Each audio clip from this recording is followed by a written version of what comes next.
Hey guys, Colin here. Before we get started, I want to quickly thank all of y'all for the massive support in Henry Stickmin vs. The Second Coming. I honestly still can't believe how much that blew up. Y'all are amazing. Anyway, the Plankton movie released a week ago, which was definitely the first time anyone has ever seen it. With the release of this movie, as well as today being the day that crabs fries, I wanted to do a matchup involving everyone's favorite not really microorganism. I've also been wanting to revisit the PvZ verse, as I do think I could have scaled it better in my last video covering it. So what better character to put Plankton up against than Doctor Zomboss. These evil geniuses have a ton in common, but who'd win in an all-out brawl with all of their tech, mechs, and armies? Well, the thing is, being a cartoon, the feats in SpongeBob's verse are wildly inconsistent. Like, SpongeBob himself varies from not being able to lift a drink to being able to casually carry the entire universe over his shoulder. So, in order to scale verses like these, you kinda have to highball them a bit to make them interesting whatsoever. So that's what I'm gonna do. And to make it fair, I'll be highballing Zomboss a little too. If you enjoyed the video, make sure to like, subscribe, as these take a lot of time to make, and I'll be making more in the future. Feel free to comment down below who you think is going to win and why, and feel free to drop suggestions for matchups down below in my Discord. Of course, a quick spoiler warning for both of these franchises. With that out of the way, seeing as I've already scaled a PvZ character on this channel, let's start with Doctor Zomboss. Dr. Edgar George Zomboss, or Dr. Zomboss for short, is the main overarching antagonist of the Plants vs. Zombies franchise. He's the leader of the zombie army, an arch rival to the Player and Crazy Dave. It's like he's some kind of zombie boss. Oh, I get it. While most of the zombies are bumbling idiots, their ruler is a technological genius. What he may lack in broad, he makes up for 1,000,000 times over in brains. Physically, he's only comparable to the fodder browncoats of his army, being around building level due to scaling above the ice shroom. Obviously though, his real strength comes from his tech. Through the use of hammer space, he carries many of his gadgets and wacky inventions on his person, like the ultra toasty imp-powered heat ray, and a bag of spiders.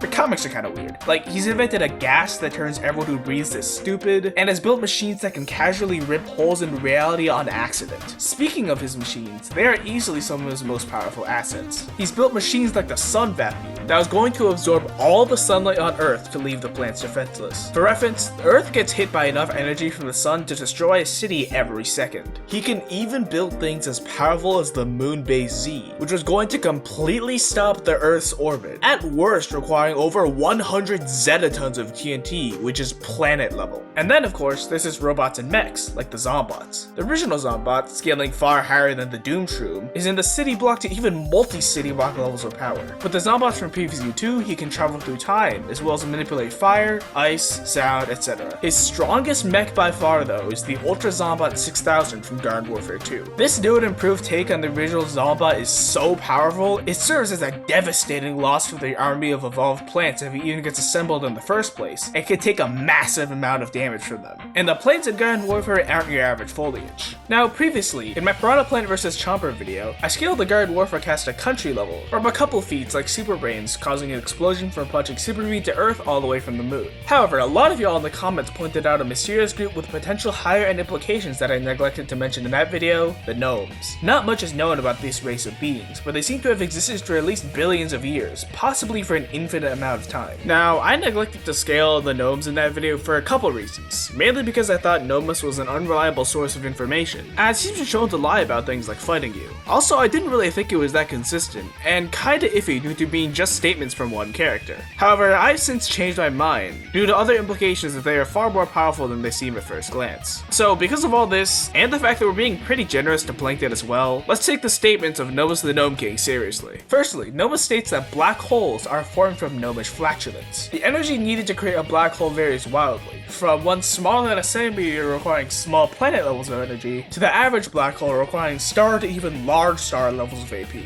Considering that this is just from them farting, this isn't even close to their full potential. Gnomus also claims that gnomes are able to use the galaxy as a cushion protector, bumping them up to around galaxy level in terms of AP, as they're casually able to manipulate them. However, the most important claim is that they can put space and time in their pockets. Now, ignoring the fact that they don't even have pockets, this would grant them 4th dimensional scaling, getting to the universal plus levels of power. PvZ characters being able to mess with the entirety of space-time is actually backed up by dialogue in PvZ 2, where Zomboss states that Dave and Zomboss' reckless time traveling has, quote, shattered all of time. The gnomes would be massively upscaled by the Zomboss 6000, and some of Zomboss's troops would scale to this as well. Speaking of his army, let's talk about those guys. We'll start from the bottom common enemies and work our way up to his most powerful troops. Doctor Zomboss has amassed an army with zombies from at least 11 different time periods, ranging from 30 minutes after the dawn of time all the way to the 24th century. The games don't really give us a number on how big his army is, but we can make some rough estimates. In the first two games, there are over 300 stages, which each stage having dozens of zombies, making Zomboss' army at the very least in the thousands to tens of thousands. Adding onto that all the other games, and the fact that Zomboss has been heavily implied to take over the entire world in the future, his army most likely consists of billions of troops. Most of these zombies aren't anything special, falling into the building levels of AP, once again due to scaling to the Ice Shrimp from PvZ1. There are some things that make them distinct from regular people, like being able to shrug off injuries, not needing to breathe, etc. But humans aren't the only species that are able to become zombies though, as evidenced by the zombie dolphins, zombie chickens, as well as Zomboss' second in command, Mr. Stubbins, a zombie hedgehog. Next are the Garden Warfare zombies, who scale to Universal Plus, once again thanks to the gnomes. These zombies also have a wide variety of abilities like healing, teleportation, elemental manipulation, etc. These guys are also upscaled by the bosses from Garden Warfare, including the Yeti zombie, Disco zombie, and the Gargantuar, which he also has an abundance of in his army. There's also the Mecha Cats, robots that Zomboss built specifically to fight the gnomes. Finally, hailing from PvZ heroes are the zombie heroes. Created by the Herotron 3000, these zombies most likely fall into the same tiers of power as the Garden Warfare characters, as there are characters that are playable in both games, like Superbrains, Rose, and Citron. While they may not have many impressive feats of their own, the cards that they have access to expand Zomboss' army even more so, as well as be able to aid their troops. I'm not going to go over every single zombie, trick, and environment, or else it would be here until PvZ3 actually comes out. Some notable abilities that come from these heroes include buffing allies, telepathy, and instantly weaken foes through things like evaporation. Some notable troops from this game include numerous Gargantuars and Zombots, music and sound-based characters, and ghosts! Now let's talk speed. In my previous video, I scaled the Garden Warfare characters to massively hypersonic from the Power Chopper, and heroes characters to light speed from the light speed seed card. However, there are actually some vague implications of potential FTL to even MFTL scaling, from things like the Intergalactic Warlord implying intergalactic travel, to some of the zombies being shown to be capable of piloting spacecraft that can be assumed to be moving at these speeds. While these feats aren't really calculable, I'd say that there's enough evidence to have them at least baseline MFTL+. Rifle still speed blitzes, by the way. Who said that? What? Now, while I am scaling the zombies pretty high in this video, I want to talk about some stuff that I still think is dubious at best. Firstly is the infamous Plasma P description. At the end of the day, I still think this is too inconsistent and weird to properly scale the entire PvZ class to Multiversal Plus. Like, how do these Ps dwarf you and I in size if they're as big as regular Ps? Also, Nomus states that they weave their quilts out of the finest string theory, which, if this means that they scale above string theory, could possibly make them 10D, 11D, or even as high as 2060, though we would need further context to know what this statement really means. Additionally, many people in the comments of the Primal Plant vs. Chomper pointed out the Infinity Time Zone, the area where you fight the gnomes. This place is supposedly a timeless void, and it has been argued that this scales the PvZ cast to inaccessible speed, which is basically being able to move without the presence of time. However, I'm not so sure about that. For a dimension that has no concept of time whatsoever, it exhibits a lot of properties that would require time to exist, like how the gnome floaties are specifically stated to destabilize time, which, you know, they can't do if there's no time to destabilize. There's also countdowns in seconds that appear numerous times throughout the mode, which is, you know, a unit of time. Due to all these factors, I find it hard to believe that the Infinity Time Zone is a valid way to scale their speed. Still though, Zomboss and his army are clearly extremely powerful, though they aren't without their weaknesses. The vast majority of Zomboss' troops are extremely stupid. Zomboss seems to be pretty effective in commanding them despite their incompetence, though he is also cartoonishly stupid and incompetent at times. Also, without any of his mechs, gear, and gadgets, he gets beaten up by an 11-year-old. So overall, Zomboss' common troops will scale to around building level, his stronger minions will scale to Universal Plus, and his Zomboss 6000 and most powerful machines would massively upscale that. He'd have anywhere from light speed to even massively faster than light plus combat speed, and an army most likely billions strong. So, how does that compare against a tiny sea creature?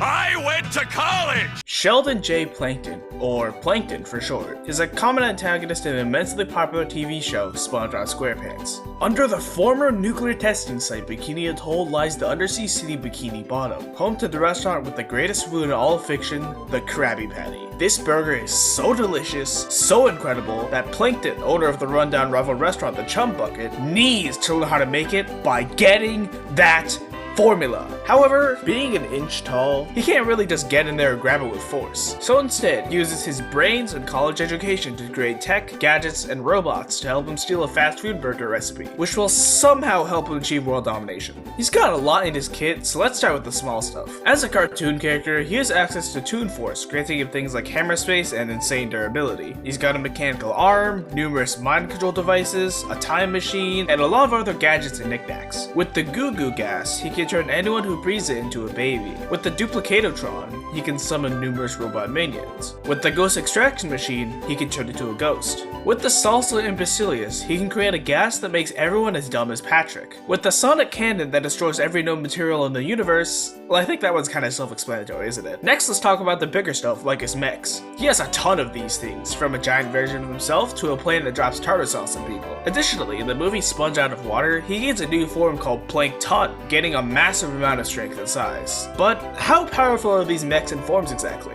Well, he should upscale the main SpongeBob cast, like Patrick, who once had a brain freeze that froze the entire planet for 5 billion years, with a lowball estimate calculating this to require over 1,000 exatons of TNT, a small planetary feat. That's pretty impressive, but nothing compared to the feats shown by Spongebob Squarepants himself. Now, SpongeBob's strength is wildly inconsistent in the show, going from not being able to lift a glass to casually holding the entire universe over his shoulder. Similar to what we did for the gnomes in PvZ though, we're going to be taking SpongeBob at his best. For starters, SpongeBob was able to survive his reef blower both sucking in and exploding with the entire ocean, which has been calced anywhere from as low as mountain level to as high as large planet. Large planetary SpongeBob is actually pretty consistent, as SpongeBob has been able to rotate the entire Earth on 2 separate occasions, and was able to absorb enough water to replace the moon, with both of these feats falling into the large planetary levels of power. Now this is pretty impressive for a guy who lives in a pineapple, but this isn't even close to his full potential, as it's time to talk about imagination. With his imagination, SpongeBob is able to bring his thoughts into reality and create basically whatever he wants. Therefore, an argument can be made that his AP scales to his creation feats. On multiple occasions, SpongeBob has created what seem to be pocket dimensions containing starry skies and even entire galaxies in the backgrounds. This could potentially scale SpongeBob to galaxy to even multi-galaxy levels of AP. For even higher ends now, it's time to talk about probably the most infamous SpongeBob feat from the episode The String. In this episode, SpongeBob unravels the entirety of the universe into a single string and holds the entire universe over his shoulder. This could be argued to give SpongeBob universal AP, which is upscaled by Plankton's mechs. This level of power actually isn't even too inconsistent for the verse, as Patrick supposedly casually created an entire universe. Now this may look like a mirror, but it is confirmed to literally be a parallel universe that Patrick created. This could scale Patrick's star and Plankton's mechs to uni or even uni plus levels of power. Now I'm being fairly generous to SpongeBob here, like I do with the Zomboss, but there are still ways to get the cast higher that I personally don't agree with. I'm mainly talking about this line. I want to defeat the giant monkey man and save the 9th dimension! Now I've seen some people try to argue that this singular line of dialogue scales the cast to complex multiversal, which I think is a little dubious. There's also a comic where SpongeBob visits a higher dimensional space and wakes up the dreamy dreamer, who perceives the entirety of SpongeBob as a dream, and therefore dimensionally scales above it. However, SpongeBob needed to eat jelly from a higher dimensional jellyfish to be able to do this, meaning neither SpongeBob in base or Plankton scale to this level of power. With that out of the way, let's move on to speed. The SpongeBob cast has pretty blatant, massively faster than light plus travel, reaction, and combat speed, which is pretty consistent throughout a lot of feats and characters. The fastest speed feat once again comes from the String episode, which has been calculated to 300 quadrivigintillion times the speed of light, which is pretty fast. This should scale to Plankton, as well as some of the more powerful characters in his army. Speaking of his army, let's get to that. In the first SpongeBob movie, while SpongeBob and Patrick are off getting King Neptune's crown back, Plankton manages to enslave the entirety of Bikini Bottom using mind control helmets. Bikini Bottom's population is kind of inconsistent, with it being stated to be as low as a couple hundred to as high as a couple million. Flattening millions of innocent lives!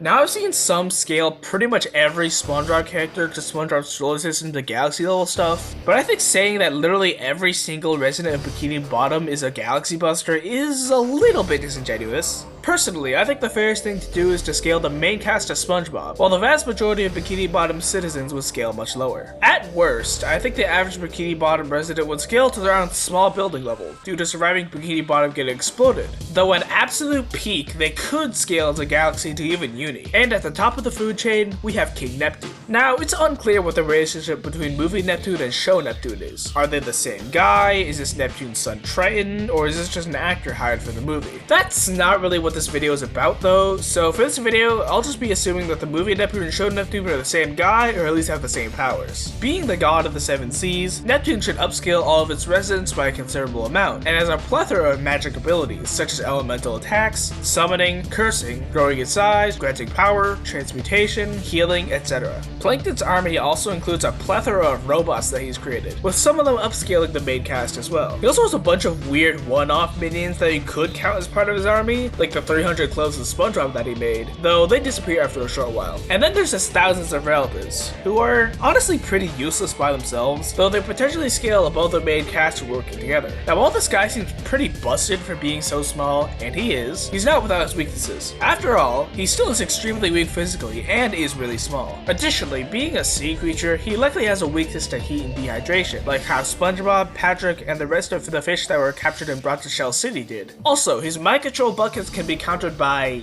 music. And it seems that those under his control can't really think or strategize for themselves, with Plankton having to give them direct commands for them to really do anything. His gadgets and robots also commonly fail right before achieving victory due to poor planning on his part, like running out of fuel for example. And of course, Plankton is small, and so are his robots, with most of his stuff being smaller than the average human. So overall, Plankton's troops would at worst scale to small building level with a wank high end of Universal to even Universal Plus, while the main cast would scale anywhere from Universal to Universal Plus, and both King Neptune and Plankton's mechs would massively upscale that. They would have massively faster than light plus combat speed, and an army anywhere from hundreds to millions strong. This plan C can't possibly fail! So, now that we've gone over these two characters, who wins? To answer this question, let's break this matchup down into 5 categories: attack potency, speed, armies, hacks, and durability. While they both potentially scale to Uni Plus at their peaks, in my opinion, the Gnome's statement of literally upscaling space-time itself is a much more concrete 4D feat than Patrick maybe creating a universe that might include him creating the flow of time within. Because of this, as well as the Ultra Zomboss 6000 massively upscaling characters who upscale the Gnomes, who are casually well into Uni Plus, Zomboss takes the edge in AP. And even if you want to wank Plankton to 9D using the giant monkey men, you can wank Zomboss higher than that due to string theory. With speed, however, it's a different story. Zomboss may have some implications of MFTL plus reaction speed that we can't really calculate, but thanks to the string feat, Plankton scales at worst 72 orders of magnitude higher than baseline MFTL plus. And there's nothing to suggest that these guys can react or fight anywhere near that fast. So Plankton comfortably takes the edge in speed.